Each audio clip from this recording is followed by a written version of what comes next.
O vídeo de hoje é uma continuação do vídeo anterior sobre a questão do tão falado arrebatamento da igreja. A grande questão é, em qual momento esse evento ocorre? Se antes, na metade, ou depois da grande tribulação. Então, se não viu o vídeo anterior, volta e assista ele primeiro, para não pegar o bonde andando e não entender esse vídeo. O link do vídeo anterior vai estar na descrição deste vídeo.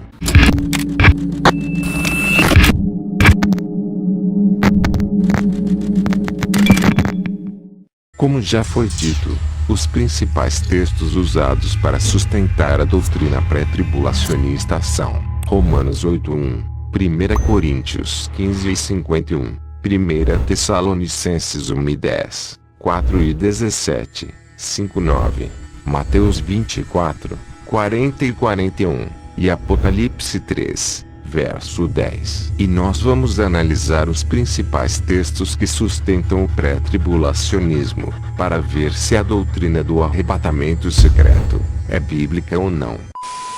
Agora, pois, já nenhuma condenação há para os que estão em Cristo Jesus. Romanos 8:1.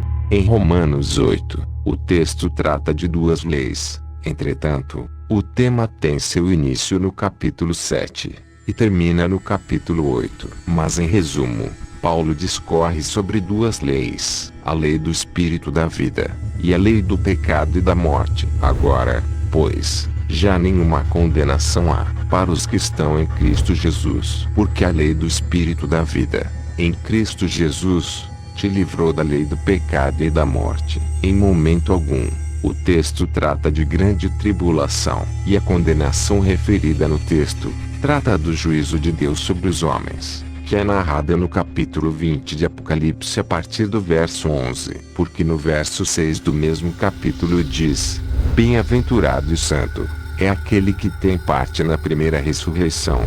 Sobre esses, a segunda morte não tem autoridade, pelo contrário, serão sacerdotes de Deus e de Cristo, e reinarão com ele os 1000 anos. Não houve condenação sobre eles, porque estavam em Cristo, e por isso, tiveram parte na ressurreição de Cristo. E esse juízo de Deus sobre os homens, a partir do verso 11 de Apocalipse 20, só ocorre após o milênio de Jesus nessa terra. A falha, a meu ver, está em confundir grande tribulação com o juízo de Deus. Grande tribulação e juízo de Deus são eventos diferentes. Eis que vos digo um mistério: nem todos dormiremos, mas transformados seremos todos, num momento, num abrir e fechar de olhos, ao ressoar da última trombeta. A trombeta soará, os mortos ressuscitarão incorruptíveis, e nós seremos transformados. 1 Coríntios 15, 51 e 52. Os pré-tribulacionistas argumentam, baseados nestes versículos, que a volta de Jesus era um mistério. E, se era um mistério, então, não pôde ter sido predita no Antigo Testamento. Mas tem um problema: a volta de Jesus foi, de fato, predita no Antigo Testamento. Os pré-tribulacionistas, então, resolvem esse dilema, alegando que essa volta de Jesus é dividida em duas partes: uma secreta, antes da tribulação, que não foi predita no Antigo Testamento, e outra visível, depois da tribulação, que foi predita no Velho Testamento. Em primeiro lugar, o próprio versículo utilizado por eles, em 1 Coríntios 15, não fala apenas da volta de Jesus, mas da ressurreição. Acontece que essa ressurreição é declarada de modo categórico em lugares do Antigo Testamento como Daniel 12:2 e Isaías 26:19, o que anula a tese de que a vinda de Jesus não possa ter sido predita em lugares do Antigo Testamento. Se a ressurreição é um mistério, e foi predita, porque a volta de Jesus é um mistério que não possa ter sido predito. Em segundo lugar, uma análise simples das vezes em que Paulo usou a palavra mistério, extermina a crença de que isso se trata de algo que não possa ter sido predito no Antigo Testamento. Por exemplo, a salvação final de Israel, quando todo Israel será salvo. Paulo considerou um mistério em Romanos 11:25, mas, ao invés de dizer que isso é um mistério, exatamente em função de não ter sido previsto no Antigo Testamento, ele faz exatamente o inverso. Usa uma passagem do Antigo Testamento para provar isso. Veja, porque não quero, irmãos, que ignoreis este mistério, para que não sejais presumidos em vós mesmos, que veio endurecimento em parte a Israel, até que haja entrado a plenitude dos gentios, e, assim, todo Israel será salvo. Como está escrito, virá de Sião o libertador, e ele apartará de Jacó as impiedades. Romanos 11:25 e 26. O apóstolo Paulo está citando o texto de Isaías 59:20. João diz em Apocalipse 10:7, que na sétima trombeta, o mistério de Deus irá se cumprir. Mas, esse mistério, diz ele, não era algo que estava oculto dos profetas do Antigo Testamento. Ao contrário, é algo que Deus anunciou aos seus servos, os profetas. Portanto, não há nada que obrigue a segunda vinda de Cristo a não estar presente de uma forma ou de outra no Antigo Testamento, ou que nos leve a dividir essa segunda vinda em duas fases, uma misteriosa e outra não misteriosa. Um outro argumento muito utilizado para defender a doutrina do escapismo é o fato de Paulo dizer que o arrebatamento será num abrir e fechar de olhos.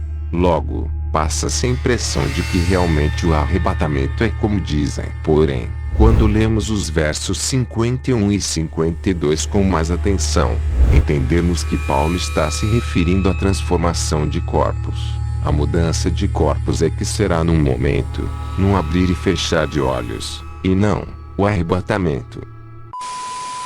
E esperar dos céus o seu Filho, a quem ressuscitou dentre os mortos, a saber, Jesus, que nos livra da ira futura. 1 Tessalonicenses 1:10. Em um breve resumo do capítulo 1 de 1 Tessalonicenses, Paulo expressa a grande apreciação aos santos de Tessalônica. Ele relembra os leitores de seu afetuoso ministério entre eles, e expressa alegria por sua fidelidade. Incentiva os santos a crescerem em amor, uns para com os outros, e para com todas as pessoas. Porém, o verso 10 é o responsável por sustentar a doutrina do arrebatamento secreto. Entretanto, será que essa ira futura falada no texto é mesmo a grande tribulação? Veja o que diz o texto de Apocalipse 6, a partir do verso 12. Veja: e, havendo aberto o sexto selo, olhei, e eis que houve um grande tremor de terra, e o sol tornou-se negro como saco de cilício, e a lua tornou-se como sangue, e as estrelas do céu caíram sobre a terra, como quando a figueira lança de seus figos verdes, abalada por um vento forte. E o céu retirou-se como um livro que se enrola, e todos os montes e ilhas foram removidos dos seus lugares, e os reis da terra, e os grandes, e os ricos, e os tribunos, e os poderosos, e todo o servo, e todo livre, se esconderam nas cavernas e nas rochas das montanhas, e diziam aos montes e aos rochedos: caí sobre nós, e escondei-nos do rosto daquele que está sentado sobre o trono, e da ira do Cordeiro, porque é vindo o grande dia da sua ira, e quem poderá subsistir? Apocalipse 6:12 ao 17. Repare que o texto aponta a ira de Deus no período do sexto selo. Abriu-se o sexto selo, os poderes do céu foram abalados, como diz Mateus 24, e diversos outros textos, e os homens estão vendo Jesus Cristo voltando. Por isso os homens estão dizendo aos montes: caí sobre nós, na tentativa de se esconder, ou morrer de vez, porque sabem que sofrerão a ira de Deus. O próprio texto está apontando a ira de Deus apenas para o dia da sua volta. Por isso o texto de 1 Tessalonicenses 1 diz que Cristo nos livra da ira futura, porque quem sofre essa ira são os que destroem a terra, e não os santos. Por isso é importante separar grande tribulação de ira de Deus. Agora, veja também o texto de Apocalipse 11, a partir do verso 15, também apontando o dia da ira, ao final da grande tribulação, ou seja, na volta de Jesus Cristo. E o sétimo anjo tocou a sua trombeta, e houve no céu grandes vozes, que diziam: os reinos do mundo vieram a ser de nosso Senhor e do seu Cristo, e ele reinará para todos sempre. E os 24 anciãos, que estão assentados em seus tronos diante de Deus, prostraram-se sobre seus rostos e adoraram a Deus, dizendo: graças te damos, Senhor Deus Todo-Poderoso, que és, e que eras, que tomaste o teu grande poder, e reinaste, e iraram-se as nações, e veio a tua ira, e o tempo dos mortos, para que sejam julgados, e o tempo de dares o galardão aos profetas, teus servos, e aos santos, e aos que temem o teu nome, a pequenos e a grandes, e o tempo de destruíres os que destroem a terra. E abriu-se no céu o templo de Deus, e a arca da sua aliança foi vista no seu templo. E houve relâmpagos, e vozes, e trovões, e terremotos e grande saraiva. Apocalipse 11, 15 a 19. Mais uma vez, o texto aponta a ira de Deus, a partir da volta de Cristo, ou seja, entre o sexto selo e a sétima trombeta, tem de ocorrer o arrebatamento, e consequentemente, o retorno de Jesus Cristo a essa terra, para tomar posse desse reino, fazer justiça aos santos, e julgar as nações. Depois nós, os que ficarmos vivos, seremos arrebatados juntamente com eles nas nuvens, a encontrar o Senhor nos ares, e assim estaremos sempre com o Senhor. 1 Tessalonicenses 4,17. Esse também é um texto muito usado para sustentar a doutrina. Porém, vamos analisar todo o contexto da passagem.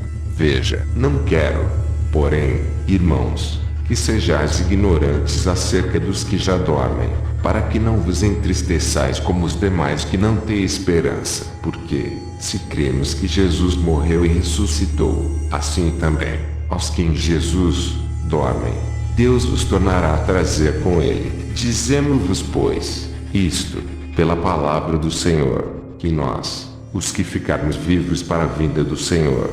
Repare que Paulo está falando da vinda do Senhor. Não precederemos os que dormem, porque o mesmo Senhor descerá do céu, com alarido, e com voz de arcanjo, e com a trombeta de Deus. Repare que Paulo associa a vinda de Cristo, com alarido, voz de arcanjo, e trombeta de Deus. Ou seja, não tem nada de secreto aqui. Pelo contrário, será um evento com muito barulho, algo que vai chamar a atenção dos homens. E os que morreram em Cristo ressuscitarão primeiro. Depois, nós, os que ficarmos vivos, seremos arrebatados juntamente com eles, nas nuvens, a encontrar o Senhor nos ares, e assim estaremos sempre com o Senhor. Portanto, consolai-vos uns aos outros com estas palavras. 1 Tessalonicenses 4, 13 a 18.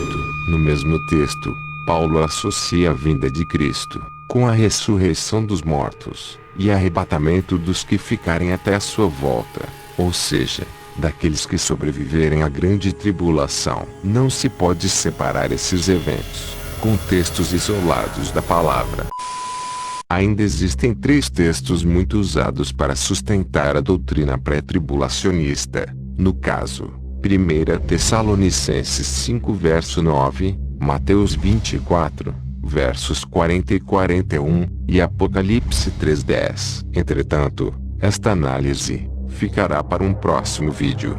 Lembrando que a intenção do vídeo não é de impor uma verdade absoluta, mas, sim, analisar os textos e contextos bíblicos na intenção de chegar o mais próximo possível da verdade. Independente da visão escatológica que cada um tenha, uma certeza temos em comum: a esperança de que um dia, Jesus Cristo irá retornar a esta terra e estabelecer o seu reinado de paz e justiça. Se gostou do vídeo, comente, compartilhe, e não esqueça de se inscrever no canal. Muito obrigado, e até a próxima.